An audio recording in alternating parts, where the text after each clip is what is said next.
सभी को जय जिनेन्द्र।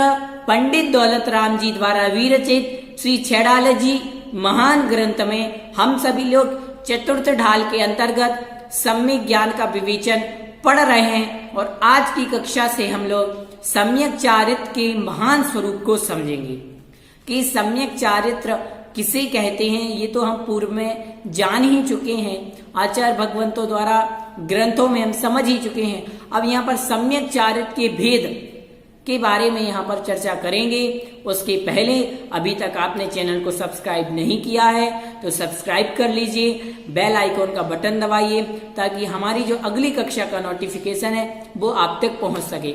आप तक हमें व्हाट्सएप के द्वारा यदि लिंक नहीं पहुंचती है तो कोई बात नहीं, आप डायरेक्ट यूट्यूब में जाकर के चैनल को सब्सक्राइब करते हैं, बेल आइकॉन का बटन दबाते हैं तो डायरेक्ट आप तक हमारा नोटिफिकेशन पहुंच सकता है। हमारी वीडियो आपके व्हाट्सएप पे ऊपर ही आ जाएगी। चलिए स्वाध्याय प्रारंभ करें, उसके पहले मंगलाचरण करते हैं। तीन भुवन में सार वीति राघवे ज्ञानित शिव स्वरूप शिविकार नमो त्रयोग सामारिकै। बोलो आचार्य भगवंत गुरु श्री विद्यासागर जी महाराज की जय। परम पूज्य मुनिवर श्री सुधासागर जी महाराज की जय। चलिए आज स्वाध्याय प्रारंभ करते हैं। आज हम सम्यक चारित्र के भेद का विवेचन प्रारंभ कर रहे हैं। बाकी के अन्य जो बचे छंद हैं इस चतुर्थ ढाल की, इसमें सम्यक चारित्र के स्वरूप का विवेचन करेंगे। सम्यक चारित्र के बारे में पहले हम पढ़ चुके हैं। अब सम्यक चारित्र के भेद, कितने भेद हैं सम्यक चारित्र के, सम्यक दर्शन के भेद समझ लिए, सम्यक ज्ञान के भेद जान लिए। अब सम्यक चारित्र के भेद की ओर बढ़ते हैं। चलिए तो सम्यक चारित्र के भेद प्रारंभ करें। छंद का उच्चारण करते हैं। छंद क्रमांक 9। सम्यक ज्ञानी होए बहुरी दृढ़ चारित्र लीजे एक देश अरु सकल देश तसु भेद कहीजे त्रस हिंसा को त्याग प्रथा थावरे न संघारी परिवधिकारी कठोर निंद नहीं वयन उचारे। क्या कह रहे हैं यहां पर? सम्यक चारित्र के भेद बता रहे हैं। सम्यक ज्ञानी अर्थात सम्यक ज्ञानी हो करके, होए अर्थात हो करके, सम्यक ज्ञानी होए, सम्यक ज्ञानी हो करके, बहुरी अर्थात बाद में, पीछे, दृढ़ चारित्र लीजिए अर्थात अटल चारित्र अर्थात सम्यक चारित्र को लीजिए अर्थात पालन करना चाहिए। सबसे पहले तो कहा था सम्यक श्रद्धाधारी पुरी अर्थात सम्यक दर्शन को धारण करके सेवहु सम्यक ज्ञान का सेवन करना चाहिए। अब सम्यक ज्ञान का धारण करने के बाद, सम्यक ज्ञानी होने के बाद सम्यक चारित्र को अटल पालन करना चाहिए, दृढ़ता से पालन करना चाहिए। अब उसके भेद, एक देश अरु सकल देश। सम्यक चारित्र के दो भेद, एक देश अरु सकल देश तसु भेद कहीजे। उस सम्यक चारित्र के भेद कहीजे अर्थात भेद कहे गए हैं। सम्यक चारित्र के दो भेद बतलाए, एक तो एक देश चारित्र, दूसरा सकल देश चारित्र अर्थात एक देश सम्यक चारित्र, सकल देश सम्यक चारित्र। एक देश और सकल देश। एक देश चारित्र जिसमें व्रतों का एक देश रूप से पालन किया जाता है उसे एक देश चारित्र कहते हैं, इसको श्रावक धारण करते हैं। सकल देश जिसमें संपूर्ण चारित्र का पालन किया जाए उसे सकल चारित्र, उसे दिगंबर मुनिराज धारण करते हैं। तो आइए समझते हैं श्रावक के इस एक देश चारित्र को, कि श्रावक का एक देश चारित्र क्या है, उसकी किस प्रकार से व्रत रहते हैं। तो सर्वप्रथम तो हम पंच अणुव्रतों को समझेंगे, 5 अणुव्रत। तो आइए समझते हैं। पहला अणुव्रत जो अहिंसा अणुव्रत कहा गया है श्रावक का। श्रावक के 12 व्रत होते हैं, 5 अणुव्रत, 3 गुणव्रत और 4 शिक्षा व्रत। तो उन्हीं के भेदों को इसमें कहेंगे। तो पहले हम अहिंसा अणुव्रत के बारे में समझते हैं। त्रस हिंसा को त्याग। त्रस हिंसा अर्थात 2 इंद्रिय, 3 इंद्रिय, 4 इंद्रिय, पंचेंद्रिय, संगी और असंगी का त्याग। त्रस हिंसा का संपूर्ण त्याग। व्रता अर्थात व्यर्थ में, थावर न संगारे, स्थावर जीवों का न संगारे अर्थात उनका घात नहीं करना। त्रस हिंसा का पूर्णता त्याग करना और स्थावर जीवों की व्यर्थ में हिंसा नहीं करने का नाम अहिंसाणु व्रत है। अर्थात क्या कह दिया यहाँ पर, जो एक देश चारित्र का पालन करने वाला अहिंसाणु व्रतधारी श्रावक होगा वह एक देश चारित्र का पालन करता हुआ त्रस हिंसा का पूर्ण त्यागी और व्यर्थ में स्थावर जीवों की हिंसा नहीं करेगा। यह अहिंसाणु व्रत हुआ। अब सत्याणु, इसके बाद सत्याणु व्रत क्या है उसके बारे में सुनिए। पर बदकार, पर अर्थात दूसरों के, बदकार अर्थात बदकार का अर्थात दूसरों को दुख देने वाले, कठोर अर्थात कठोर, निंद अर्थात निंदा के योग्य नहीं, वयन उचारे, वयन अर्थात वचन, नहीं अर्थात नहीं उचारे अर्थात कहेगा। जो पंचम गुण स्थानवर्ती श्रावक होगा सत्यानुव्रती, वह ऐसे वचन नहीं करेगा जो दूसरों के लिए प्राणघातक हो, कठोर हो, निंद हो, ऐसे वचन वह नहीं कहेगा। यह सत्याणु व्रत है।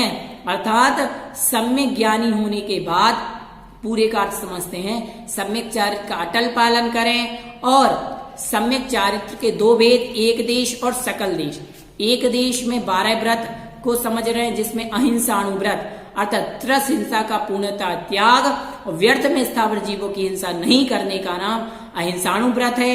और ऐसे वचन नहीं बोलना जो प्राणघातक हो, दूसरों को कठोर या निंदा के योग्य हो, वह सत्याणु व्रत कहलाता है।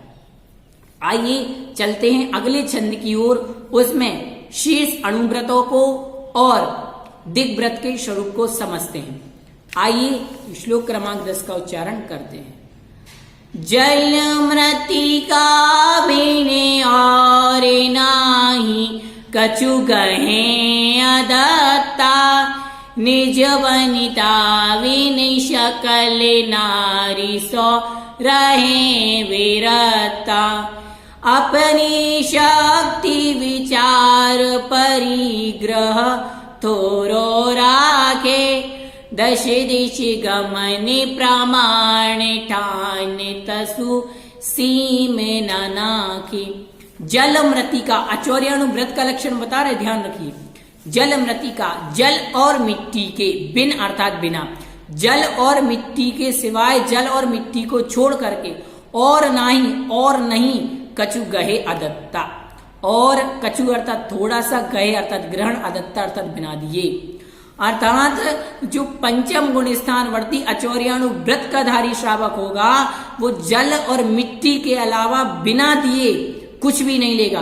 जैसे किसी के घर में पेन, पेंसिल, रबड़ आदि कुछ भी पड़ा है तो वो उसको नहीं लेगा बिना पूछे। जब तक वह उनसे पूछ नहीं लेता तब तक उनकी चीज को ग्रहण नहीं करेगा। अब आगे कह रहे ब्रह्मचर्याणु व्रत, निज बनिता बिन, अपनी पत्नी को छोड़ करके, अपनी स्त्री को छोड़ करके, सकल नारी सो, और सभी स्त्रियों से रहे विरक्ता, सभी स्त्रियों से विरक्त रहेगा। अपनी पत्नी को छोड़ करके अन्य सभी स्त्रियों से विरक्त रहेगा, किसी के प्रति किसी भी प्रकार का गलत भाव नहीं रखेगा। मात्र अपनी स्त्री को छोड़ करके अन्य सभी स्त्रियों से विरक्त रहेगा, अपनी स्त्री में ही रक्त रहेगा, अन्य स्त्रियों से विरक्त रहेगा। यह ब्रह्मचर्याणु व्रत। परिग्रह परिमाण व्रत क्या कहलाता है? अपनी शक्ति विचार, अपनी शक्ति का विचार करके परिग्रह थोड़ा रखे, थोड़ा सा परिग्रह रखना, अपनी शक्ति के अनुसार परिग्रह का परिमाण कर लेना। मैं 5 लाख से ज्यादा रुपए नहीं रखूंगा, मैं 5 वस्त्र से ज्यादा नहीं रखूंगा, मेरे पास एक घर होगा, ये सब चीजों का परिमाण कर लेना परिग्रह परिमाण व्रत है। अब दिग्व्रत का लक्षण कह रहे हैं, 3 गुण व्रत में सबसे पहला है दिग्व्रत। तो दिग्व्रत का लक्षण भी इसी में समझा रहे हैं। 10 दिश अर्थात 10 दिशाओं में गमन प्रमाण ठान अर्थात 10 दिशाओं में आने और जाने की सीमा कर लेना, प्रमाण कर लेना, सीमा प्रमाण करना, तसु सीमना ना के, और उस सीमा का कभी उल्लंघन नहीं करना, जीवन पर्यंत के लिए यह दिग्व्रत कहलाता है। दिग्व्रत नाम का गुण व्रत अर्थात जीवन पर्यंत आवागमन की निश्चित परिभाषा कर लेना, निश्चित प्रमाण कर लेना, जीवन पर्यंत 10 दिशाओं में कि मैं पूर्व में इसके आगे नहीं जाऊंगा, पश्चिम में इसके आगे नहीं जाऊंगा। यह यहाँ पर दिग्व्रत नाम का गुणव्रत हुआ। तो हमने यहाँ पर इसके बारे में चर्चा कर रहे हैं। अब प्रश्नोत्तर समझते। एक देश और सकल देश के स्वामी कौन होते हैं? एक देश का स्वामी पंचम गुण स्थानवर्ती श्रावक और सकल देश चारित्र का पालन करने वाले दिगंबर मुनिराज होते हैं। अणुव्रत किसे कहते हैं? तो हिंसादि 5 पापों का एक देश त्याग करना अणुव्रत कहलाता है। ठीक है। अगला, अहिंसाणुव्रती श्रावक यदि त्रस हिंसा का सर्वथा त्याग करता है तो वह व्यापार आदि आरंभ, धर्म और अपने धन जन की रक्षा कैसे करेगा? तो कहा गया संकल्पी, आरंभी, उद्योगी, विरोधी के भेद से हिंसा 4 प्रकार की होती है। मैं इस जीव को मारूं, इस प्रकार का संकल्प जीव का अहिंसाणुव्रती श्रावक नहीं बन सकता। किंतु वह व्रती, आरंभी, उद्योगी, विरोधी हिंसा का त्यागी नहीं होता। प्राणों की एवं परिवार की रक्षा हेतु अन्य उपाय से वह परिस्थिति के वश यथा योग्य साधन लेकर के शत्रु का सामना भी कर सकता है। व्रथा थावर्ण संगारे, स्त्री आश्रय क्या है? अर्थात जो व्रती श्रावक होता है वह दयावान होता है, बिना प्रयोजन के पेड़ पौधे के पत्ते नहीं तोड़ेगा, व्यर्थ में भूमि को नहीं करेगा, जमीन को नहीं कुरेदेगा, नल से खुला स्नान नहीं करेगा, टीवी, पंखा आदि से खेलना बंद करना, हंसी मजाक करना, जिनसे स्थावर जीवों की विराधना हो, ऐसे कार्य नहीं करेगा।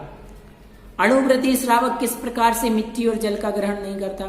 जिस जल और मिट्टी का स्वामी कोई विशेष व्यक्ति है अथवा जिस जल या मिट्टी जन साधन के लिए रुकावट है, ऐसी जल और मिट्टी अपने स्वामित्व से रहित अन्य कोई वस्तु बिना दिए स्वयं लेना और उसे उठाकर अन्य को देना, ऐसा आचौर्य अणुव्रती श्रावक नहीं करता है।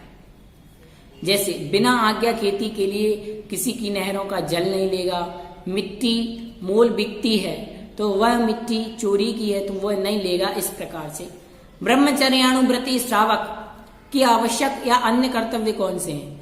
तो स्व स्त्री में आसक्ति नहीं रखना, दिवा मैथुन का त्याग करना, रात्रि में प्रथम पहर और अंतिम प्रहर में भोग नहीं करना, यथाशक अधिक समय ब्रह्मचर्य व्रत से रहना, पर्व के दिनों में ब्रह्मचर्य से रहना, व्रत, सिनेमा, अश्लील आदि दृश्यों को नहीं देखना। ठीक है। इस प्रकार से हुआ। अगली कक्षा में और आगे पढ़ेंगे दिग्व्रत, गुणव्रत और अनर्थ दंड व्रत के स्वरूप को पढ़ेंगे। आज की कक्षा में इतना ही। भव्योदय चैनल को सब्सक्राइब कीजिए और स्वाध्याय के इस महाप्रकल्प से आप तो जुड़े ही हैं और भी लोगों को जोड़िए। सभी को जय जिनेंद्र।